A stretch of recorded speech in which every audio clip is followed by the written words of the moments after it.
फडणवीसांच्या आईंबाबत काही बोललो नाही, पण जर बोललो असेल तर शब्द मागे घेतो, मनोज जरांगे यांची प्रतिक्रिया. जरांगेंच्या 29 ऑगस्टच्या आंदोलनाविरोधात आम्ही रस्त्यावर उतरू, जरांगेंना कोण पैसे देतं, वेळ आल्यावर नावं जाहीर करणार, लक्ष्मण हाकेंचा इशारा. जरांगेंनी निवडणुकीत श्रीमंत मराठ्यांचा प्रचार केला, गरीब मराठ्यांना मूर्ख बनवू नका, जरांगेंच्या आंदोलनावर प्रकाश आंबेडकर यांची ट्विट करत टीका.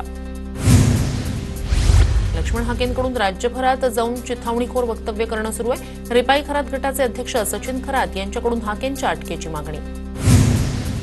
मनोज जरांगे आणि माझे मित्रत्वाचे संबंध, मनोज दादांना तीव्र आंदोलन करण्याची वेळ येऊ नये. शिंदे सरकारवेळी जरांगेंच्या अनेक मागण्या मान्य केल्या. जरांगेंच्या आंदोलनावर शंभूराज देसाईंची प्रतिक्रिया. जरांगेंच्या आंदोलनावर राष्ट्रीय ओबीसी महासंघ लक्ष ठेवून ओबीसी आरक्षणाला धक्का लागल्यास आम्ही रस्त्यावर उतरू, राष्ट्रीय ओबीसी महासंघाचे अध्यक्ष बबनराव तायवाळे यांचा इशारा. मनोज जरांगेंना पूर्णपणे पाठिंबा, शांततेच्या मार्गाने मराठ्यांनी मोर्चात सहभागी होण्याचं आमदार विजयसिंह पंडित यांचं आवाहन.